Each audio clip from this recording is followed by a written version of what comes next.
like I said, very simple concept. Two people come in, give the story, pretty straightforward. Every single Wednesday, we share coffees, and for me, that's sharing connections. We have done 3,815 cups of coffee, which for me, those have been the connections we made over the years. We have two amazing speakers today. I'm very excited for them, so I'm gonna keep it short and sweet so you guys can listen to their stories. And just a little reminder, please, silence your phones. Please be mindful of people's times. If you need to take a call, if you want to have a conversation, there are booths throughout the building that will give you a chance to also give it a tour. And also have a couple announcements afterwards. It's on. It's on? Cool. Okay, so first then we have Graham. So you want to take it away?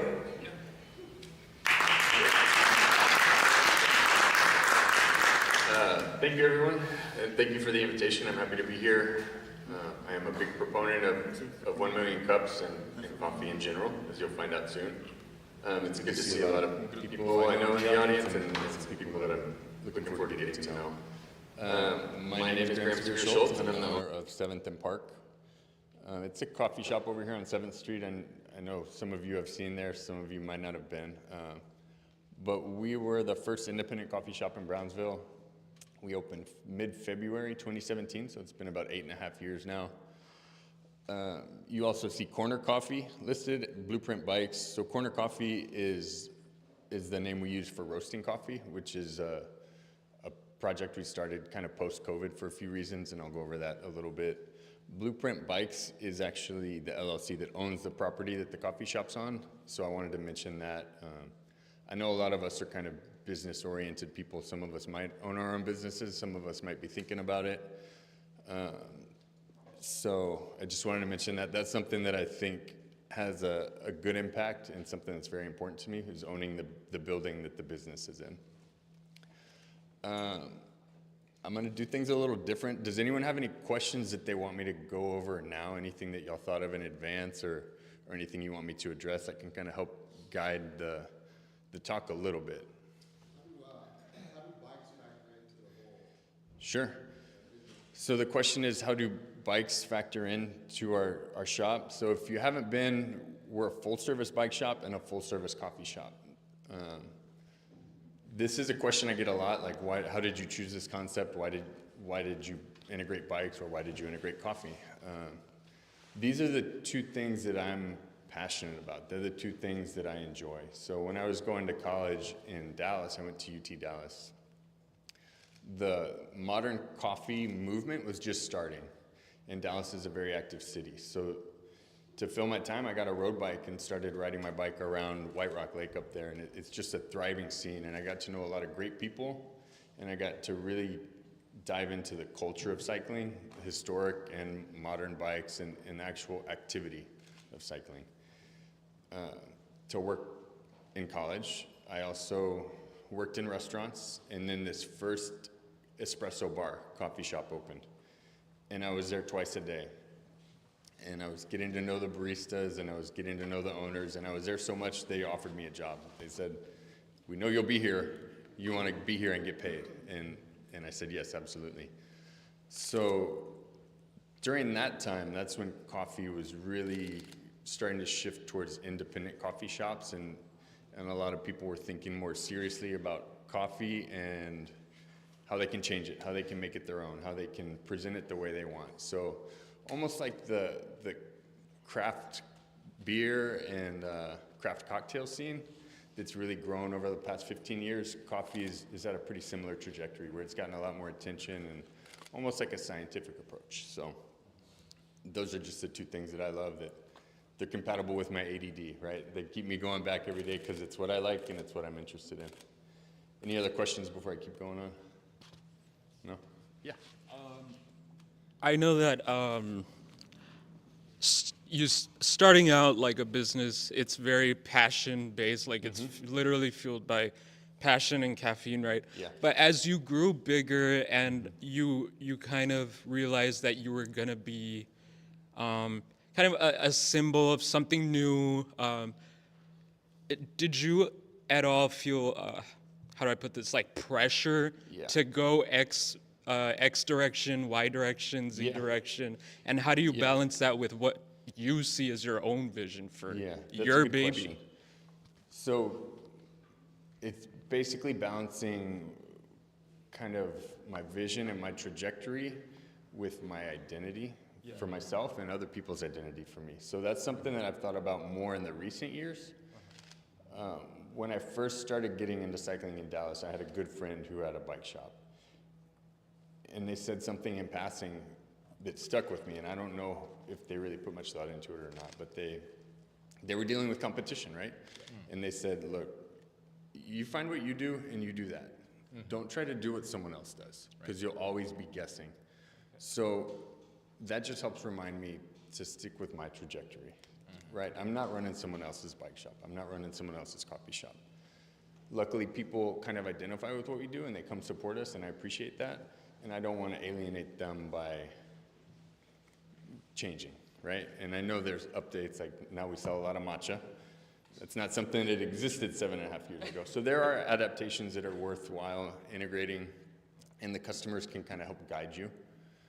So I do take feedback with that. But the main thing is balancing my identity as Graham Sevier Schultz versus the identity as the owner of 7th and Park, right? So that's something that's, I'll touch on that a little later too, because I think a lot of us as business owners don't think about that or talk about it as much as I think we should. Especially when you're unique. Yeah. Any other questions before I go forward? Okay. If you do have some, feel free to stop me, or I'll leave some time at the end. So this is a quote from a famous late 90s philosopher, Biggie Smalls. It was all a dream. That's my wife. This is probably late 2016, right? This is inside 7th and Park. So with the idea and with the passions, they're all great, but they're just ideas and passions. So turning those into a business plan was one of the harder things for me. Like, I did go through college and got a lot of background and knew how to use a computer and all that. But at that time, when you tell someone you're opening an independent coffee shop in Brownsville, they say, okay, go to 802 or go to Morrison or Alton Gloor, right? That's not what I wanted for my coffee shop. So again, we're right across from Linear Park, right across from the museum and the zoo. If you look at demographics, it's not the best place to put a shop that sells $6 coffees, right? So there's a certain amount of hope and prayer and instinct that goes along with the business plan, because again, the demographics don't suggest that a coffee shop would thrive there. But I think we all also recognize that when we want to go have a good meal or go have a good weekend, a lot of us say, well, let's go to Austin, let's go to Houston, let's go to San Antonio. And I kind of identified and held on to this thought that people do want to spend their money here. They just don't really have all the options and opportunities to do so. Right. So before this and during this time frame, pictured here, we actually sold coffee at the Brownsville Farmers Market every Saturday for about 1.5 years while we looked for a location.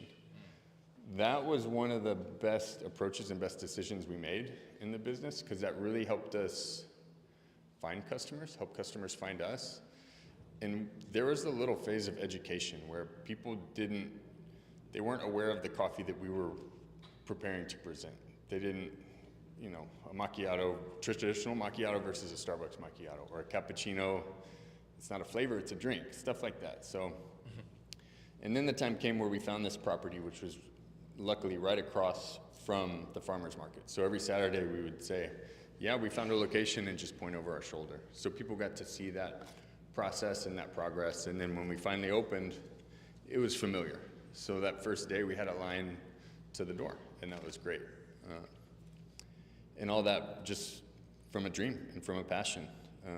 But it took, from the idea and the dream to even to this point, was probably 3 years, 9 months of construction, several months of planning,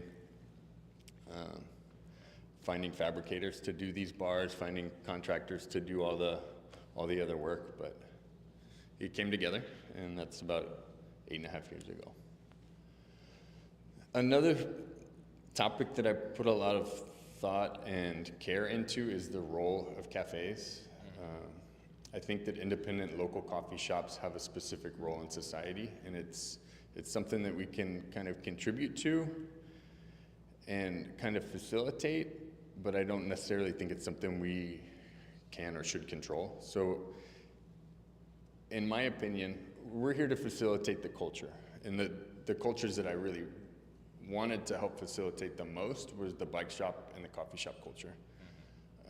I say we're a bike shop, I don't say we're a bike store. There are bike stores that you can go to and are very transactional.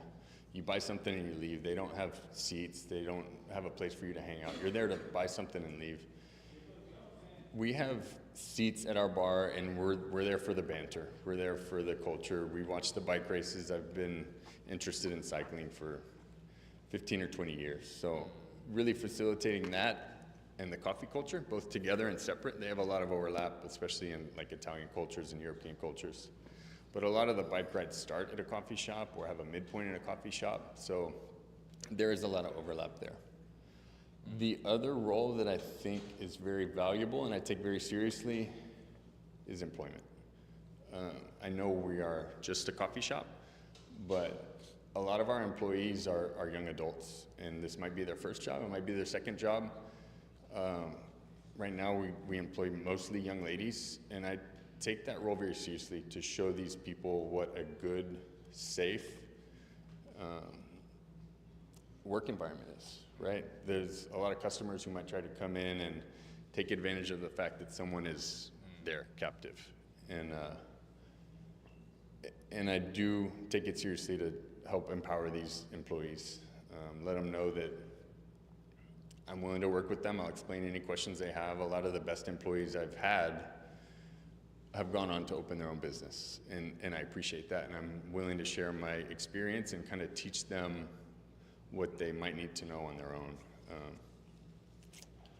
And it's also great because I've seen a lot of these employees go through.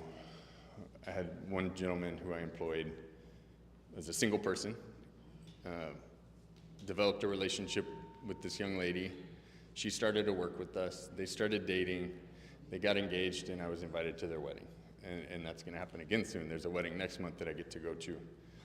And I've seen people come in as freshmen in college and graduate and go on to move to New York and get their master's, right? So I really value having that role in their lives and them spending that time with us and being able to be flexible with their schedule if they do have a passion they're pursuing, and just make sure I really do appreciate their time. So Corner Coffee, again, as I mentioned, this is the name that I roast under. We do sell a little bit of wholesale, but all the coffee that we've served in the past several years was roasted by either me or my coworker, Abraham. A lot of this came from COVID. A lot of supply chain disruptions happened. A lot of price increases happened. And there were instances where I was waiting to receive my roasted coffee from UPS, and they would be delayed 2 days. I don't have 2 days. I can't run out of coffee as a coffee shop. So I ended up buying a roaster, learning to roast, and now I can present the coffees that I want when I want, and I can not be beholden to UPS, right? I can have my coffee ready when I want, as long as I have the green beans there. Another thing that I really appreciate is local artists. So this is the AI file of not artificial intelligence, Adobe Illustrator. File of our retail bag. So I work with local artists to really kind of convey our personality and how fun coffee can be. So you'll see a few aspects. The building right there in the middle. Does this have a pointer? The building with the mural and just some other Brownsville aspects. The possum, the green jays, the parrots and the parakeets, and the bike, of course. So the reason I chose the name Corner Coffee has a few levels to it. So I think of coffee as a great intersection for a lot of us. Sometimes it's the stop between dropping the kids off and going to work.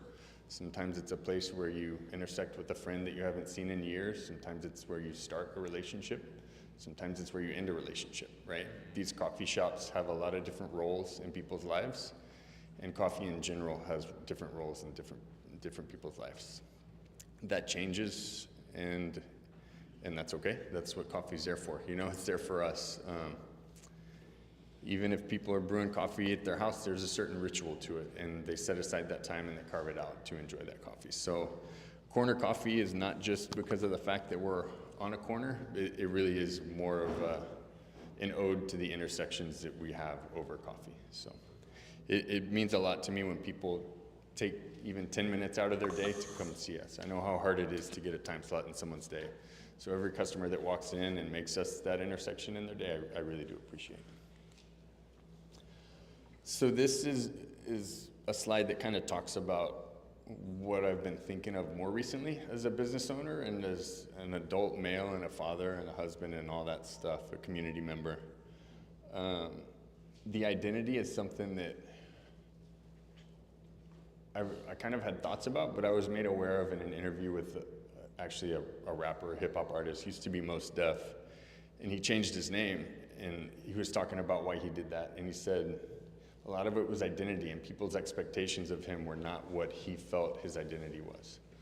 So as business owners, and I think a lot of us tend to take on that identity. So I'll go somewhere and they'll say, hey, 7th and Park is here. And I'm like, hi, I'm 7th and Park, you know. I am, right? But that's not all I am. Like, I also go pick up my kids and stuff like that. So that's all well and good. I just think it can be risky because there are bad days. There are days when you don't necessarily sell as much, or you have a bad review or a bad customer interaction, or you might have to fire someone. That's not easy, right? So I just have to remind myself, like, 7th and Park is an extension of me, but it's not me, right? I created it, and I love it, and I appreciate it, but through the good and the bad, I have to remind myself to maintain my identity. Even though it might make me happy, I don't need it to be happy, I guess is another way to say it. Another thing that I've been thinking about a lot is, I'm 41 now, and I've seen some friends, some good friends that have passed away, and some good friends that have gone down some roads that I hate to see them go down, and I've seen other friends thrive and do well and bounce back. But listening to a podcast, I also heard that a lot of us men, our social life is very centered around our work life. And it's great in some aspects, and in some aspects it's not good. I've heard another statistic that men retire, not realizing that a lot of their social life is tied into their 9 to 5. So they retire or quit or get laid off, and they totally miss that social aspect. So as a cafe owner, it's great because I have very vibrant days. I have a lot of short interactions that are positive, and they're fun, and they're enjoyable, and I've gotten to know a lot of community members.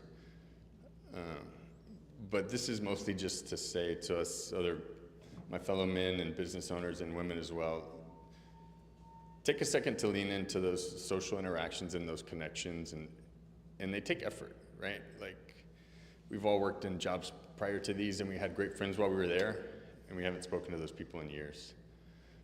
So I've made it an effort to just send a check-in text or give a phone call to people I haven't seen or heard from in 7, 8, 9, 10 years. So yeah, that's it. But just lean on that. We've got some good friends that our kids are growing up together, and I value a lot, and they've all come from 7th and Park. So this is kind of just a appreciative comment about all the social aspect that's come with business ownership. I think that might be my last slide. Yeah. Any other questions? Anything? Go ahead. So I know that you have a family. Yeah. So how did you do it to balance whenever you were starting? Because I know that it takes a lot of time that you have to invest into it. How do you balance family and everything else? Balancing family with ownership, business ownership, is the question. My kids were really young when we opened the shop too. There's a picture of us in the newspaper, and we're holding our son, and our daughter, we're holding her hand. They were probably 9 months and just over 2 when we opened, and it was tough. Luckily, we have a great support system. My parents and my in-laws live very close, and that was a lifesaver. I was also one of the founding partners in Dodici when they opened for about the first year and a half, and then I sold my shares to Dante, one of the remaining partners. That one was a little harder. The kids were a few years older, and that took my evenings. And I cherished those evenings because you can't rewind the clock. You only have a 2-year-old for 1 year. You only have a 3-year-old for 1 year. So it helped me appreciate that time, and it helped me kind of realize that I was ready to step away from Dodici at that time. Not the easiest choice, but a choice I would make again. And then I was able to be home for bed. And when I was home, I wasn't in a hurry, and I wasn't too tired, right? Going from the coffee shop, bike shop, to the pizza restaurant, that was a full day. And I didn't want to be in a rush or be too tired to relax with my kids. So it was hard, and I had to be very intentional about it. And I had to remind myself, you can't have that time again. You can't have a 3-year-old again. So it took effort. Any other questions? Do you have more questions, guys?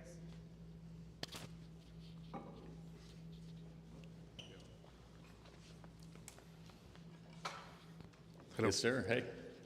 I'm going to say it in Spanish because I want to make sure that I say the right words. Sí, está bien. ¿Sí entiendes español? Sí. Excelente. Bueno, yo sí estaba preocupado por eso. Dijiste algo súper arriesgado hace un momento, para mi punto de vista,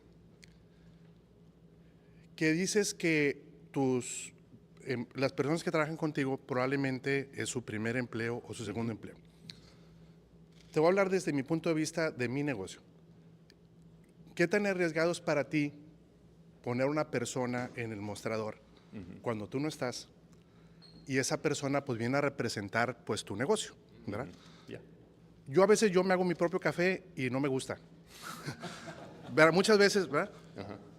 Entonces, hacer un café pudiéramos pensar que es algo fácil, pero no necesariamente para que le guste a la gente o siempre sea el mismo sabor, la misma calidad, porque lleva una mezcla, ¿no? De leche, de azúcar, de café, yo no sé. Y entiendo que el negocio del café, en un negocio como el tuyo, gran parte es el lugar, el ambiente, la convivencia, pero también es importante la calidad y el sabor del café, claro, ¿verdad? sí.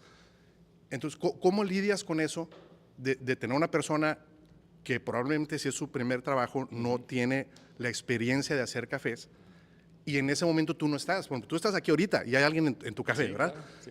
¿Cómo logras en tu mente poder controlar eso de decir, pues yo me voy, pero ahí está Seminole Park y esa persona va a hacer un buen café y no sé, ¿verdad? Yeah. Entonces, ese era mi comentario. ¿Cómo solucionas eso? Great. So I'll repeat it just to make sure I'm not missing anything. But basically the question is, how do we assure the quality and the experience is what I want it to be even when I'm gone? Especially considering a lot of these employees, it's their first job.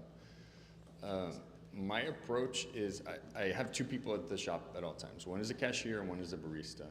When we hire someone, even if they have barista experience, I start them off as a cashier. And I tell them, you're here to be the expert.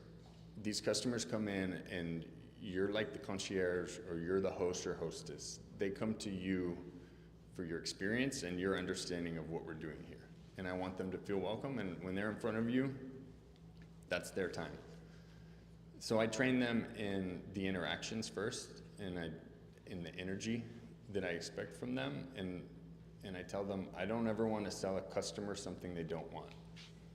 So I need that customer to know if they have something that's not what they're expecting, I prefer that they come to us and tell us instead of go tell Google, right? I want to make sure that they have the drink they want, and if we can't find a drink they want, we don't want their money. We don't want to charge them for something they don't want.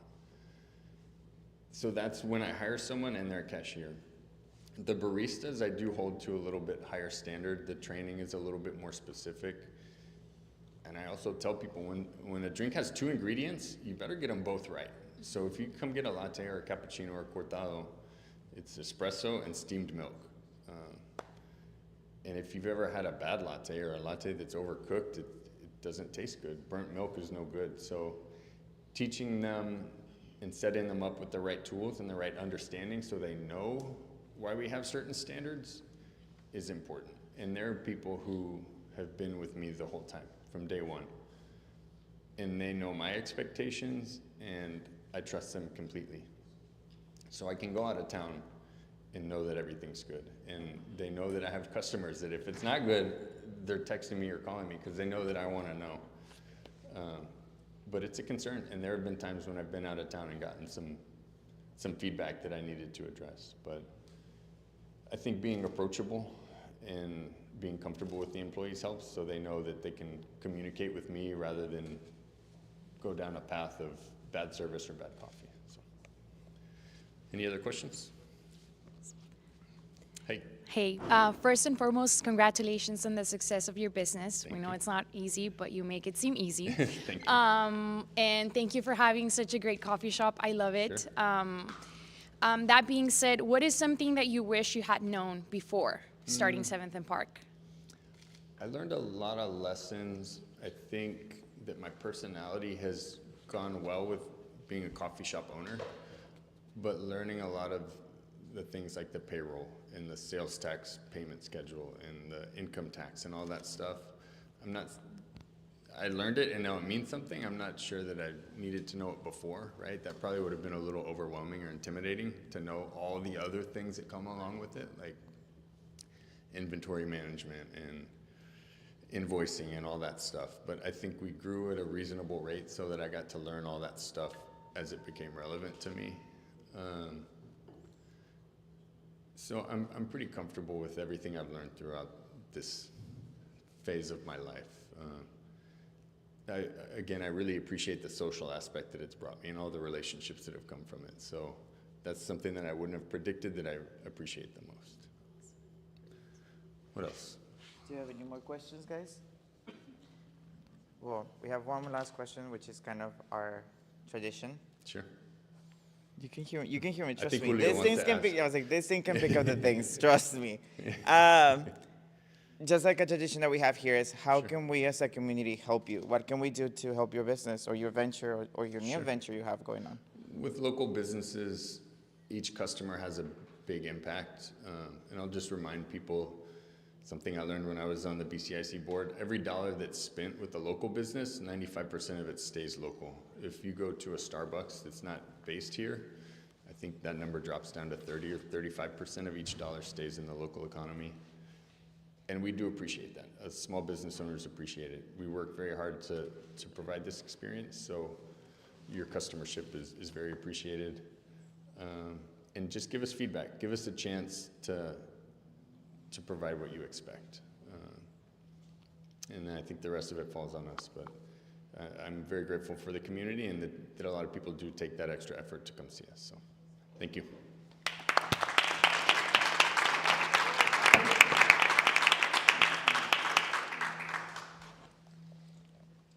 That was very inspiring. So we have one more person coming in. We have an amazing speaker for today. Very excited.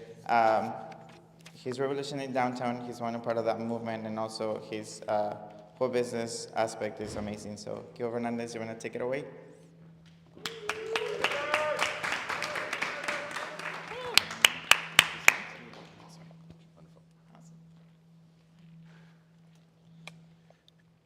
In hospitality, your third place is your home away from home. Not where you live, not where you work, but where you belong. In Brownsville, the most beloved third place is Buo, our one and only independent bookstore. This has been a business that has long been thought impossible, but somehow, some way, and through the help of the community, we made it work. For a little bit of background, I was born and raised in Brownsville during a time when the paradigm of growing teenagers was success existed elsewhere. If you stayed in Brownsville, you were not going to go anywhere. So a lot of my classmates ended up studying far away.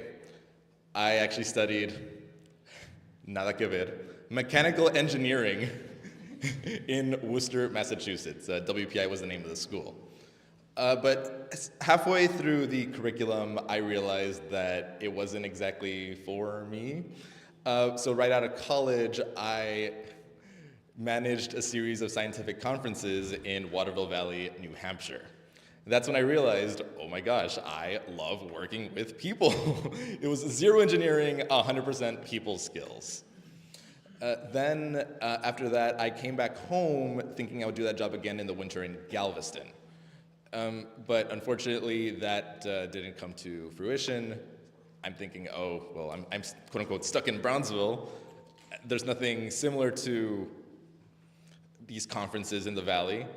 And the only possible place where I could send my resume is over at Starbase, but I'm competing with all the MIT engineers, all the Caltech engineers. Nah. So I ended up helping my family out in the fuel industry. And it was all right, but it didn't have that customer service hospitality aspect that I picked up and enjoyed in New Hampshire. But that time during that particular time, I had the freedom and flexibility to be involved in all these community organizations whose members wanted to see Brownsville prosper and succeed. Leadership Brownsville, Rotary, Toastmasters, and so forth. The one complaint I kept hearing over and over again, Brownsville doesn't have a bookstore, Brownsville doesn't have a bookstore, we have to go over to McAllen, we have to go over to the island, why don't we have a bookstore? Well, we did have one bookstore, the Walden Books in the Sunrise Mall. Some of you may remember it if you've been here long enough. They sadly did not survive nationwide after the Great Recession. There was a subsidiary of Borders, and Borders did not survive, Barnes & Nobles did. So when the Sunrise Mall got transferred over to Simon Properties, the mother of a dear friend of mine was the marketing director of the mall. She invited all these anchor stores to set up shop at the mall, including Barnes & Noble. Well, they sadly responded at that time that due to our literacy rates and median income, they did not see it viable to set up shop here in Brownsville, according to their data. Of course, all the readers were offended by that fact. And I knew in my heart of hearts that the demand existed for a bookstore here. Of course, I was one of the people that complained about there not being a bookstore. Then in late 2021, I got COVID. I was stuck in my room, and I was thinking to myself, I need a radical career change. Then after the new year, I recovered, and the idea came to me. Buo was born in places where all great ideas come from, in my shower. Some people consider the grand opening the birth of their business. No. The conception of Buo was what I truly consider the store's birthday. It came to me in the form of the question being, is Brownsville, Texas, population 200,000 más o menos, the largest city in America without a bookstore? Well, I pulled an all-nighter to try to figure it out. The answer is yes and no. At that time, there were 6 cities larger than Brownsville, or with populations bigger than Brownsville without bookstores. But the difference between these cities and us, all of these are in dense metropolitan areas. If you live in Grand Prairie, Texas, the Barnes & Noble in Arlington is 8 minutes away on the highway. No big deal. These people were not in a book desert like we were. It was at that moment that I realized that Brownsville, Texas was the largest metropolitan area whose principal city did not have a bookstore. I was the only person in the whole world with that information, and I needed to do something about it. I went over to BCIC, I went over to the bank, I went over to the attorney, and I had everyone sign NDAs. Because I knew that this was a brilliant idea. So I started very, very, very small, just buying a whole bunch of secondhand books on eBay. There I am in my room. After I had come up with the name, I wanted it to be culturally relevant. I like birds, so búho meaning owl in Spanish. From the very beginning, I wanted there to be food and drink in the store. Because if I was going to reintroduce a bookstore to Brownsville, it had to be the best damn bookstore in all Texas. And part of it was including a food and drink component. That's why the logo it's an owl with a book for its horns and 2 coffee cups for its eyes. I'm sorry to say that I have lost the napkin. But that is how the idea came to be, just ordering a bunch of secondhand books, just piling them in all corners of my room, coming up with the custom stamp, stamping bags, originally as a pop-up shop.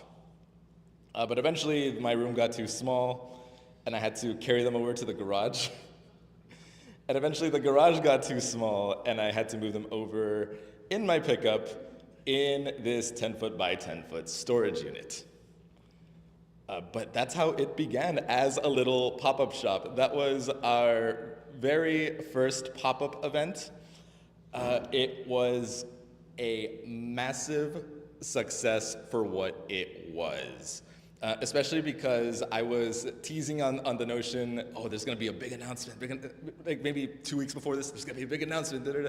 And then when it came time to reveal what the announcement was, part of the whole notion behind Buo was trying to prove these big name bookstores wrong.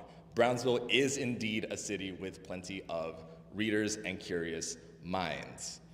By the way, fun fact, our store manager, Jackie, is actually right here.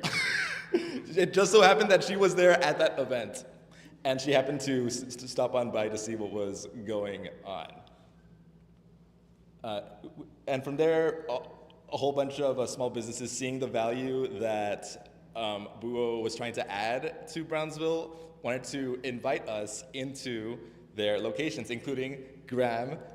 This is the back room of 7th and Park. We were there, we had a little residency of sorts. We were there every second weekend throughout the summer. So thank you again, Graham. And then here we are in the Curio 409. Yeah, we were doing these pop-ups for all of 2022. There must have been over 50 individual pop-up events. In the middle of which came the miracle. The miracle being, throughout that time, I wanted Buo to find a home. Nobody wanted Buo to be a pop-up forever. It was in 2022 that I noticed that they were renovating the Calderoni building on Washington Street. I would put my face against the window, see what was going on. But there wasn't a phone number, there was no contact information, but I knew it had to be there. Fast forward to the grand opening of the Morning Glory, just in the next block over. And there I was, eating an avocado toast, drinking some coffee, reading The Count of Monte Cristo. When suddenly, a mysterious older gentleman approaches me and he goes, "Disculpe, ¿es usted el búho?" I go, "Yes, I am Buo." He goes, "Oh my gosh, I've been looking all over for you. My name is Enrique. I'm the owner of the Calderoni building." I go, no. I've been looking for you." He goes, no, listen to me. Everyone who is everyone wants to be in my building, but they're either a bar, they're a restaurant, or they're a club. There's tenants living upstairs.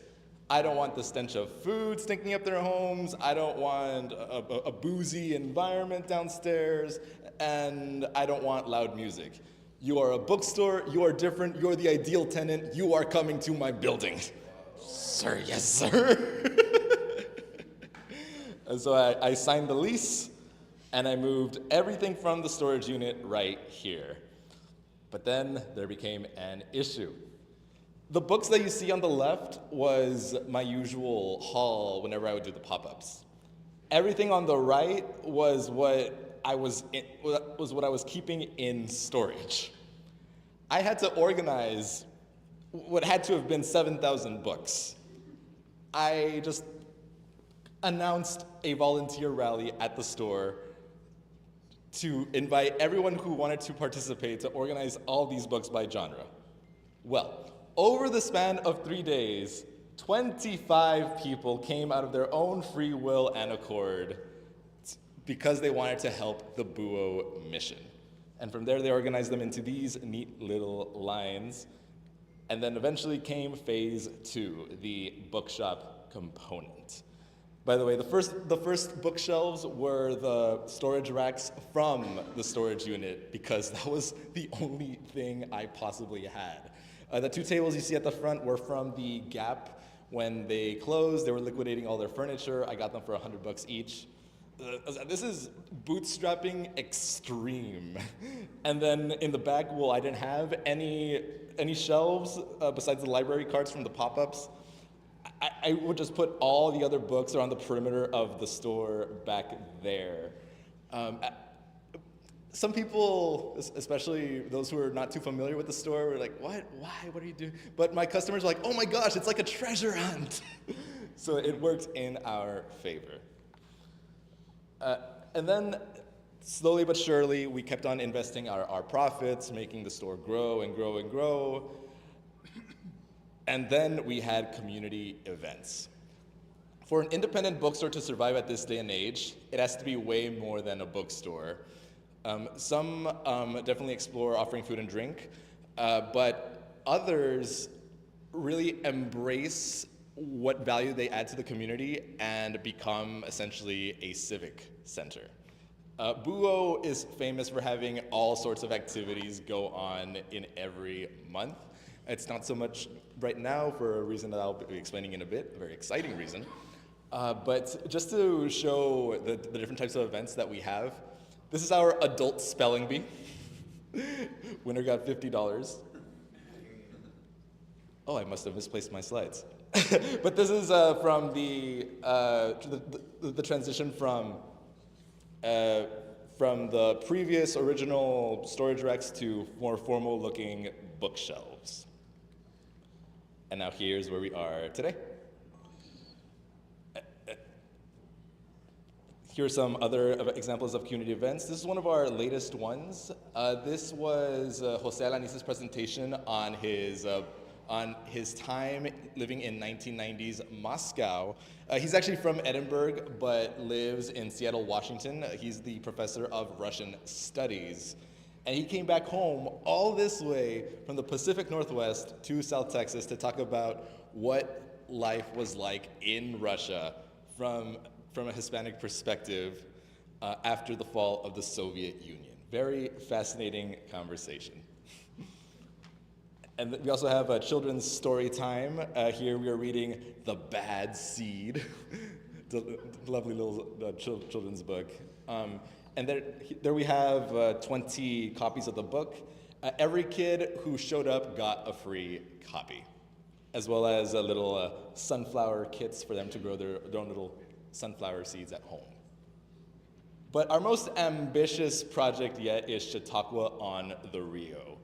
We've done it for 2 years so far. We intend to make it an annual tradition. Chautauqua, referencing Chautauqua, New York, which is basically where America's first TED Talks of sorts came to be. I wanted to do something like that here, where everyone could learn from local experts from all walks of life. There were 10 themes across 10 weeks, things like history, art, food and culinary arts. Let's see, who could we know from here? Danny Arispe from Pluton is here, Michael Limas is here, Eugene Fernandez, local historian, is here. Let's see, Julio Johnson, who frequents eBridge, is also here. Yeah, these are people that are very knowledgeable about their fields of expertise, and it was often standing room only at these presentations, which just goes to show how eager the community is to learn. And then possibly our most enriching event is Noche Bohemia, which evolved from our poetry night. Every third Thursday we had poetry nights, but based on the type of people that would present, I knew that they were more talented than just poetry, than just giving poetry. So I opened up the space to also have people present poetry, art, and music. Also, often standing room only. So Buo has been gathering quite a bit of steam, it's been turning a lot of heads. We've shown up on NPR, Texas Monthly, Texas Highways, a couple other outlets. Well, I'm happy to report, I'm being radical to call this happy news. I'm happy to report that Barnes & Nobles has acquired new data to indicate that there really are readers in Brownsville. And they are setting shop at the Sunrise Mall. Now, a lot of indie bookstores in my position would probably be a little afraid and very worried. I do not see this as a bad thing at all. The way I see it, this is only going to create more readers in Brownsville, and it will create a larger potential customer base for Buo.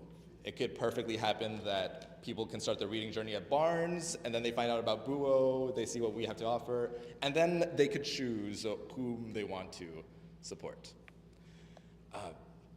Naturally, competition does bring out the best of us. So I want to offer food and drink as well, especially because it was the original vision for Buo. Remember the coffee cups in the owl's eyes. So thanks to HCD for designing this and Anchored Construction for being our contractors, we are designing Bar Buo, the coffee and wine bar, which is currently being built as we speak. So the key takeaways to all this, I feel like a lot of this resonates very well to what Graham was saying earlier. To really add value to your business, you have to really focus on yourself as a community asset, and your end goal should be adding value to Brownsville. To really stand out, you have to keep in mind that each and every one of us has a specific set of skills, talents, traits that has never been seen before and will never be seen again. By injecting yourself and let's call it your unique weirdness, and finding out a way to make that connect with those around you, if you do that right, no one will be able to compete with you because you have injected your unique self into your business. I'm of the believer that the more passionate you are, the more people will want to support that. I like to say passion creates doors, and the more doors you create, the more luck you happen to generate. And then I don't have any tattoos, but if I were to tattoo something on me, it would be the Latin phrase, aut inveniam viam aut faciem. It's a phrase attributed to Hannibal from Roman history, who wanted to traverse the Alps using elephants, and he was told, no, you cannot do that. So he said, aut inveniam viam aut faciem. I will find a way, or I will make one. I feel like a little step in my background has helped bring a bookstore to Brownsville, especially because it did get quite a few skeptics. But possibly the most crucial one was my background studying mechanical engineering. Engineers by nature are problem solvers. What they best do is they take a problem and they find out what factors make it a problem. They deconstruct it and then you solve each little piece of it in order to deliver a result. Do you have any questions, comments, concerns? Yes, sir. Yeah, the first thing, were you quoting Will Guidara? Was that the hospitality? Wait, say it again? Hospitality. When you first started, you mentioned about hospitality. Oh, yes. The third, is that Will Guidara? I don't know where I got that from. But okay. You're talking about the third place. Yes. Oh. I don't know if I got it from him specifically, but Okay. it's a notion that every business that is a third place knows in their heart of hearts. I got you. Okay. Not where you work, not where you live, but where you belong. That may be where it came. You're probably right. That's probably where it comes from. Yeah. Well, no, he talks a lot about hospitality, and I learned about it. He has a restaurant. He wanted to make it #1, and he just spoke about a lot of hospitality, right? How to treat people, even the employees, having a set date for them, and so on. But I was just curious about that. It was interesting and really caught my attention. Who's a reader here? No, we need more readers. Okay. So we can definitely, I would opt to go with Buo instead of Barnes & Noble. Especially because it is so inspiring. Just want to thank you for everything that you did share. Thank you. It's awesome, your presentation, everything. It's not so much of a question because it is admirable. And now I'm curious how that man came to find you with that building. He must have heard whispers about Buo, and then maybe he didn't like all the possible tenants, maybe. Yeah, I guess he wanted something low-key, something that would fit his building. And then we just stumbled across each other. Had you in heaven? had you been asking around for him? Had you been saying, hey, anybody know the owner to this building? Right. I have, and they did mention him by name, but they didn't quite tell me right then and there how to reach out to him. Gotcha. But yeah, it just happened. Yeah. Cool. Thank you for sharing. Do you have any more questions? Yes.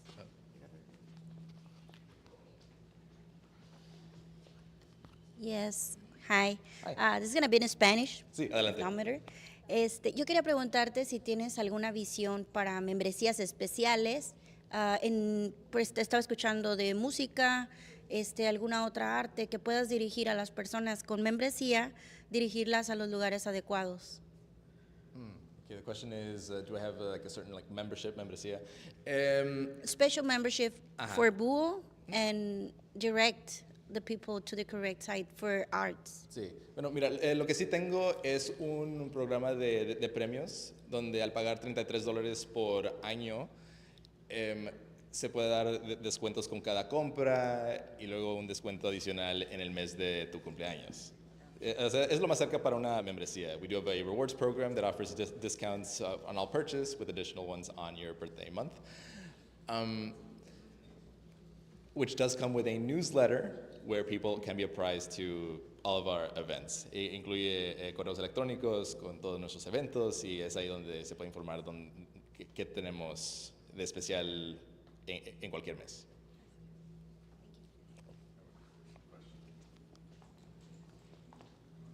So, and obviously you're downtown. I assume that was intentional from your story, but what attracted you to being downtown, choosing downtown for your location, and what benefits and what non-benefits? What setbacks or challenges have you had owning a business downtown? Oh, that's a fascinating question. I knew downtown was the place for Buo because I wanted it to be in a historic building, non-negotiable. Additionally, I noticed that a lot of the revitalization that was going on mainly focused on food and drink, bars, nightlife, but not so much on retail space. And I wanted there to be more retail that meshed well with these incoming businesses. Maybe they could stop at Buo as they're waiting for their seat to open at Morning Glory, whatever it may be. So that's one thing. Additionally, eBridge and BCIC offers incentives for downtown, so that was something very helpful for a bootstrap business like mine. As far as downsides, it's mainly the notion that people don't want to come downtown because of the P word, the dreaded P word, parking. But I feel like slowly but surely people are starting to get accustomed to the idea of not minding walking a couple of blocks to their destination. The way I see it, bigger cities than ours would love to have our parking situation, like available spots 2 to 3 blocks from your destination. The meter is only $1 an hour. The fine is only $10. You tell that to Austin, you tell that to Houston, they would kill to have that. So it's growing pains, but I feel like in due time, I feel like Buo got to its location at the perfect time, and then it'll slowly develop to become an integral part of downtown Brownsville. Agreed. Do you have any more questions?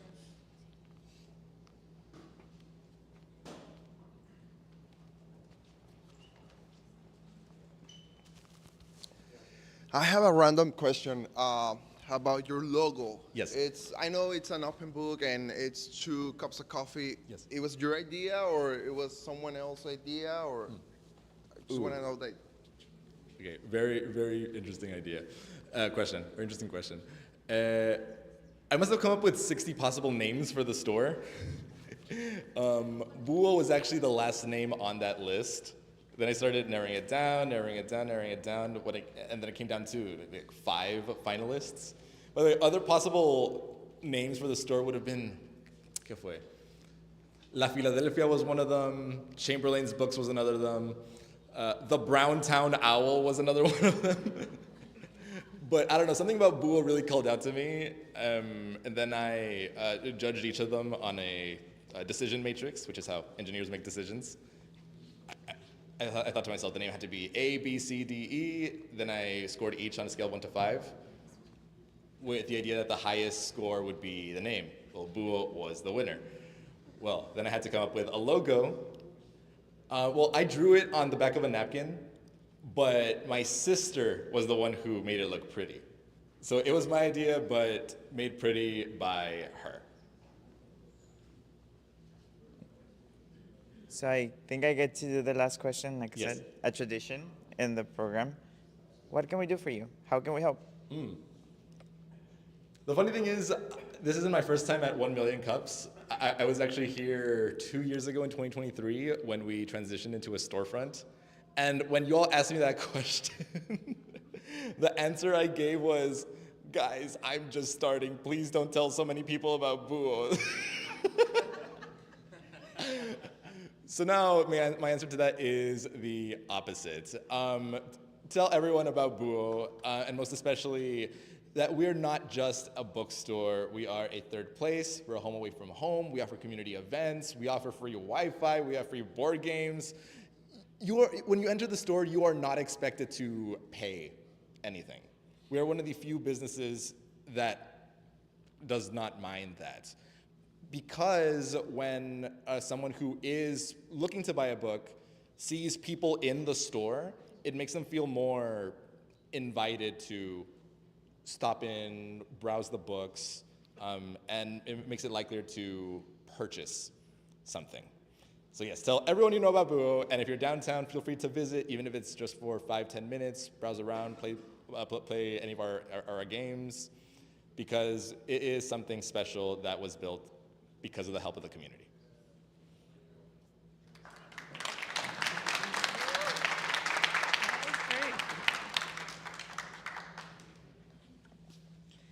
Let's give it one more time for our speakers for today.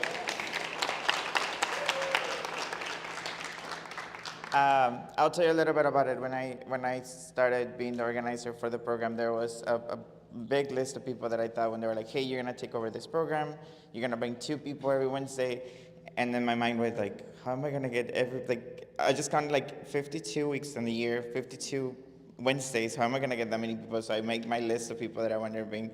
I do want to say you guys were part of my list. I am very excited to have you guys, and just to hear the stories we have here in Brownsville, the stories that are born, not just in the town, in Ebridge, in places, like it just brings so much emotion to us.